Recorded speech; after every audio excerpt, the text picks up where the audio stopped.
নম্বরে বন্ধুকে আরো জোরে, জোর হলো না, আরেকবার।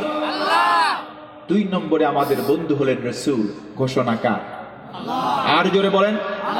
এই ঘোষণা মোল্লার না, ঘোষণা কার? ঘোষণা আল্লাহর। কালিমাতুল্লাহি হিয়াল উলিয়া। আল্লাহ বলেন আমি আল্লাহর কওলটা হচ্ছে পৃথিবীর মধ্যে সবচাইতে উঁচু। আল্লাহু আকবার। আমার নবীজি আমাদের দ্বিতীয় বন্ধু। আল্লাহর নবীজি একদিন নামাজ শেষ করলেন, মসজিদ থেকে বের হয়ে খানিকটা দূরে গেলেন, কয়েকজন সাহাবী দাঁড়ানো। একজন সাহাবী বললেন, শোনো ভাই, আল্লাহর কাছে দামি নবীর নাম আদম, কারণ তিনি সাফিউল্লাহ ছিলেন। আরেক সাহাবী বললেন, না, ঈসা নবী আল্লাহর কাছে প্রিয়। আরেকজন বললেন, না রে, না, মুসা নবী আল্লাহর কাছে প্রিয়। সুবহানাল্লাহ পড়েন। আল্লাহর নবী যে চলে আসলেন, আরেকজন সাহাবী ওই সময় ডেকে ডেকে বললেন, আমার ভাইরা, আল্লাহর কাছে সবচাইতে প্রিয় নবীর নাম হলো ইব্রাহিম খলিলুল্লাহ। নবীজি আমার চোখাচোখি করলেন, সাহাবীদের চোখটা নিচের দিকে চলে গেল, সবাই ভীত সন্ত্রস্ত হলেন। আল্লাহর রাসূল একটা মুস্কি হাসি দিলেন। সুবহানাল্লাহ নাই? আল্লাহর নবীজি মুস্কি হাসলেন, ডেকে বললেন, সাদ্দাক্তা, তোমরা যা বলেছো সত্য বলেছো। তোমরা হয়তো জানো না, আমি মুহাম্মদ হলাম আল্লাহর কাছে হাবিবুল্লাহ। খলিলুল্লাহ মানে আল্লাহর বন্ধু, হাবিবুল্লাহ মানে আল্লাহর বন্ধু। পার্থক্যটা হলো একটুখানি। খলিলুল্লাহ আল্লাহর এমন বন্ধু, যেই বন্ধু আল্লাহর জন্য নিবেদিত, যেই বন্ধু আল্লাহর জন্যে দুনিয়াতে সবকিছু উৎসর্গ করে। এই জন্য ইব্রাহিমের নাম খলিলুল্লাহ। জোরে কোন সুবহানাল্লাহ। আল্লাহ রাসূল বললেন, আমি হাবিবুল্লাহ। হাবিবুল্লাহ মানে হলো আল্লাহর এমন বন্ধু, যেই বন্ধুর জন্য আমার আল্লাহ সবকিছু নিবেদিত করে দিয়েছে। আমার রাসূল যদি বলেন ইয়াস, শরীয়তের জন্য সেটা হালাল। আমার রাসূল যদি বলেন নো, শরীয়তের জন্য এটা হারাম হয়ে যায়। ঘোষণা কার? আরো জোরে বলেন। আমার রাসূল শাহাদাত আঙ্গুল মোবারক দিয়ে ইশারা করেন, সঙ্গে সঙ্গে 4-2 ভাগ, আবার পাটা উঁচু করে দেন, সরাসরি আল্লাহর মেরাজে চলে যায়। আল্লাহু আকবার। সেই রাসূল আমাদের বন্ধু। দুনিয়াতে আল্লাহ ফর্মুলা বললেন, ফার্স্ট অফ অল, প্রথম বন্ধু হচ্ছে তোমাদের আল্লাহ, দ্বিতীয় হচ্ছে রাসূল। রাসূলকে বন্ধুরূপে গ্রহণ তোমরা কেমন করে করবে? সাহাবীরা যেইভাবে গ্রহণ করেছিল তোমরা সেইভাবে করবে। আমার দিকে তাকান, দিলের কান একটু খাড়া করে দেন। আল্লাহর নবীর সাহাবী, নাম তার হযরতে আলী, আল্লাহর নবীর আপন চাচাতো ভাই, আবার আল্লাহর নবীর মেয়ের জামাই। একদিন হয়ে যায়, 2 দিন হয়ে যায়, 3 দিন হয়ে গেল, আলীর পেটে পানি ছাড়া কোনো খাবার পড়ে নাই। 1 দিন, 2 দিন, 3 দিন না খাওয়া। হযরতে আলী নবীজির সন্ধানে বের হন, বাড়ির দরজায় গিয়ে কোরআন নাড়ে, আসসালামু আলাইকা ইয়া রাসূলুল্লাহ। ওগো নবীজি বাড়িতে আছেন নাকি? হযরতে আলী বললেন, ইয়া রাসূলুল্লাহ, বাড়ির মধ্যে আছেন নাকি? আমি আলী আপনার দরজায়। নবীজির ঘর থেকে কোনো জবাব আসে, আল্লাহ রাসূলের ঘর থেকে কোনো উত্তর আসে নাই। 3 বার সালাম দিলেন, মনটা ভার হয়ে গেল, মাথা নিচু করে দাঁড়িয়ে আছেন। 3 দিন না খাওয়া আলী বাড়ির দিকে চলে যাবেন। অন্তিম লগ্নে ঘর থেকে আওয়াজ এলো, ও বাবা আলী, কেন এসেছো? তোমার শ্বশুর আল্লাহর রাসূল তো বাড়িতে নাই। আম্মা জান খাদিজা কুবরা রাদিয়াল্লাহু তাআলা আনহা বললেন, বাবা আলী, কেন এসেছো? কি কারণে? তোমার শ্বশুর নবীজি তো বাড়িতে নাই। হযরতে আলী বললেন, আম্মা জান, 3 দিন হয়ে গেছে। কয় দিন? সবাই বলেন কয় দিন? 3 দিন হয়ে গেছে, আমি আলীর পেটে কোনো খাবার নাই। ও আম্মা জান শুনুন, এই জন্য আমার শ্বশুর আল্লাহর রাসূলের কাছে আমি আসলাম। জোরে কোন আল্লাহু আকবার।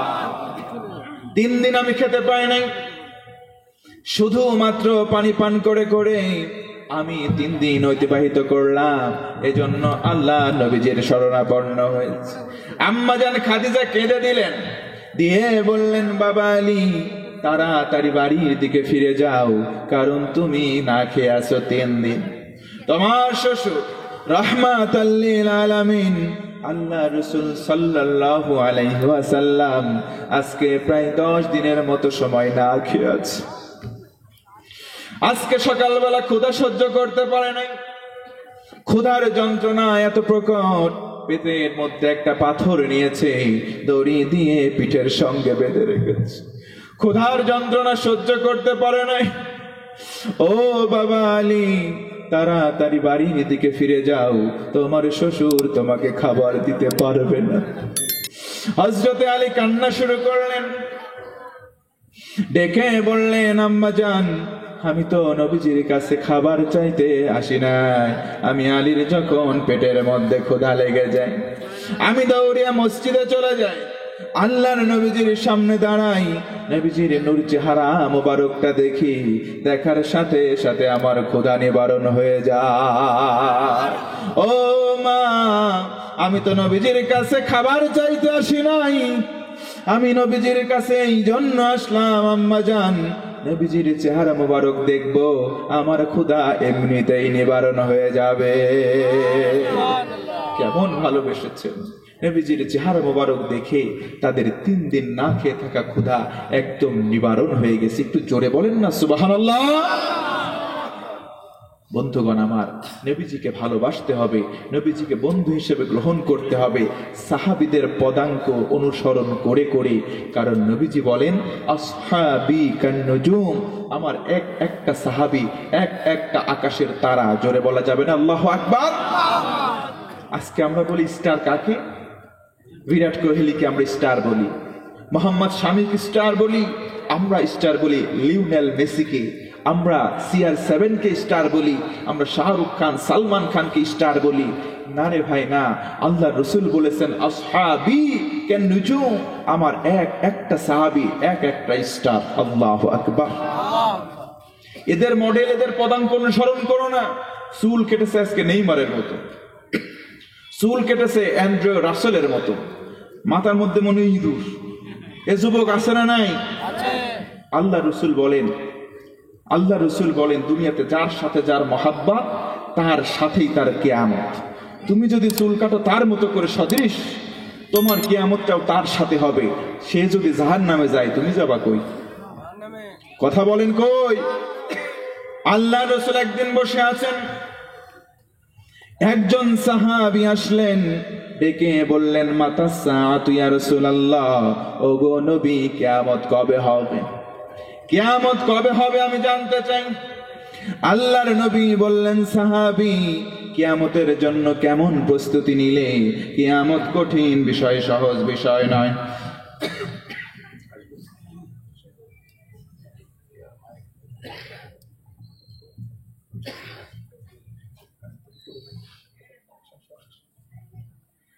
আল্লাহু আকবার বলেন না, একটু জোরে বলেন আল্লাহু আকবার, আর একটু জোরে বলেন না আল্লাহু আকবার। আল্লাহর নবীজি বসে আছেন, কয়েকজন সাহাবী বসা, পেছন দিক থেকে একজন সাহাবী আসলেন, নবীজির ঠিক পুরো বরাবর সামনাসামনি বসলে, মাতা সাআতু ইয়া রাসূলুল্লাহ, নবীজি, কিয়ামত কবে হবে?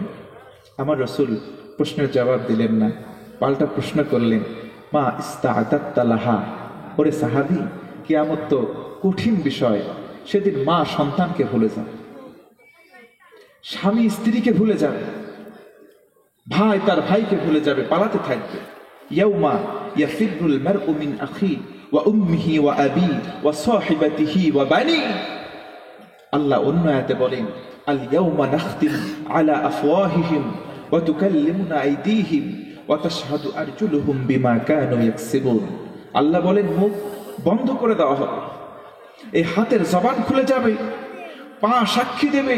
তুমি কি করেছো তোমার জবান দিয়ে বলার দরকার নাই, হাত দিয়ে কি পাপ করেছো, পা দিয়ে কোন জায়গায় গিয়েছো, সেদিন সব কিছু হাত পা বলে দেবে। আল্লাহু আকবার। এজন্য আল্লাহ রাসূল জিজ্ঞেস করলেন, সাহাবী, কিয়ামতের প্রস্তুতি কেমন? সাহাবী বললেন, লা কাসীরিম মিনাস সালাতি ইয়া রাসূলুল্লাহ, তেমন বেশি নামাজ পড়ি নাই, ওয়ালা মিন সাওমিন, তেমন কোন সিয়াম করি নাই, রোজা পালন করি নাই, ওয়ালা মিন সাদাকাতিন ইয়া রাসূলুল্লাহ, তেমন কোন দানও করি নাই, সদকাও করি নাই, ওয়ালাকিন্নী ইয়া রাসূলুল্লাহ, তবে ইয়া রাসূলুল্লাহ শুনে রাখুন, ইন্নী উহিব্বুল্লাহ ওয়া রাসূলাহু, আমি আমার কলিজার চাইতে বেশি আল্লাহ এবং আপনি রাসূল এই দুইজনকে মোহাব্বত করি। জোরে কোন সুবহানাল্লাহ। আল্লাহর নবীজি বললেন, আর টেনশন নাই, আর কোনো ভয় নাই, দুনিয়াতে যার সাথে যার মোহাব্বত তার সাথে তার কিয়ামত হবে। বলুন সুবহানাল্লাহ। নবীজি অপর হাদিসে বলেন, মান আহাব্বা সুন্নতি ফাকাদ আহাব্বানি ওয়া মান আহাব্বানি কানা মাই ফিল জান্নাহ।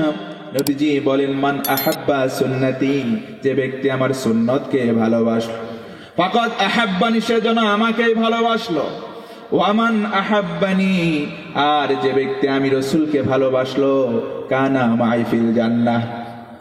নবীজি দুইটা আঙ্গুল দেখালেন, এই দুইটা আঙ্গুল দেখালেন, বললেন দুইটা আঙ্গুল যেমন পাশাপাশি, আমি রাসূল এবং সেই ব্যক্তি ঠিক এইভাবে জান্নাতে থাকবো। আরো জোরে বলেন। এজন্য রাসূলকে ভালোবাসার দরকার আছে না নাই? আমরা সবাই রাসূলকে ভালোবাসবো, রাসূলকে আমরা বন্ধু রূপে গ্রহণ করব। বলুন ইনশাআল্লাহ। 3 নম্বরে আমাদের বন্ধু হলেন কে?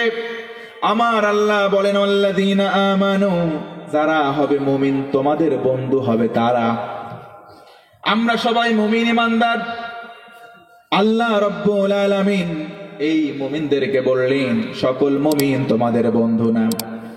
যেই মুমিনের মধ্যে 3টা কোয়ালিটি আছে, 3টা কোয়ালিটি সম্পন্ন মুমিন, তুমি মুমিন, ও মুমিন, 3টা গুণ দেখো, তার সঙ্গে বন্ধুত্বতা করো। জোরে কোন সুবহানাল্লাহ। 1 নম্বর গুণ হলো আল্লাযীনা ইউকিমুনাস সালাতা, 1 নম্বর যে নামাজ কায়েম করে, ওয়াতুনাস যাকাত, যে ব্যক্তি যাকাত দেয়, দান সদকা করে। দে যাকাত, দে যাকাত, তোরা দে রে যাকাত। যাকাত দিতে হবে, দান সদকা করতে হবে, কার রাস্তায়? ও যুবক আওয়াজ দিয়ে বলেন, কার রাস্তায়? এই যে মাহফিলটা হচ্ছে, কোরআনের কথাগুলো সম্প্রচার করা হচ্ছে, এই যে সিস্টেমটা, তরিকাটা, এটা কাজ হচ্ছে কার? সবাই বলেন না কেন? হাসরের দিন যখন কায়েম হবে, আল্লাহর রাসূল বলেন, শোনো, একটা মানুষকে ডাকা হবে, আল্লাহ ডেকে বলবেন, বান্দা, আমি অসুস্থ হয়ে তোর কাছে গেলাম, আমি ক্ষুধার্ত হয়ে তোর কাছে গেলাম, আমারে খাবার দেশ নাই, আমার তুই সেবা করিস নাই কেন? বান্দা বলবে, তুমি প্রভু কর্তা, আমরা কেমনে লইব তোমার পরিচর্যার দায়ভার, আমরা কেমন করবে এটা লেব? আল্লাহ বলবেন, আমার নবীজি বলেন, আল্লাহ তখন বলবে, দেখুনি মানুষ রোগের ঘরে কান্না করেছে, অসহায় মানুষ তোমার দ্বারস্থ হয়েছে, তুমি যদি তাদেরকে দিতে, তাহলে ওই দেওয়াটা তাকে নয়, ওই দেওয়াটা হতো আমি আল্লাহকে দেওয়ার সমান। এটাও হলো আল্লাহর রাস্তা। কথা বলেন মুসলমান, ঠিক কিনা? আর একটু জোরে বলেন, কথা ঠিক কিনা? এই যে ভাইরা, তরুণ যুবকরা, এরা যদি ওই যে শীতেছে আকাশ থেকে নেমে আসা ডানা কাটা পড়ি, ওই রকম একটা আয়োজন করতো, আপনারা তো টাকা ঠিকই দিতেন। কি কথা বলেন না কেন? তো এখানেও দেওয়ার দরকার আছে না নাই? আমরা এখানে দেব বেশি বেশি, যাত্রায় দেব কম কম বলতেছে, তার মানে তাও দেবে। চিন্তাধারা দেখছেন? মানে এখানে দেবে বেশি, ওইটা বন্ধ করবে না, ওখানেও দেবে। যাত্রায় টাকা দেওয়া যাবে? চাঁদা দেওয়া যাবে?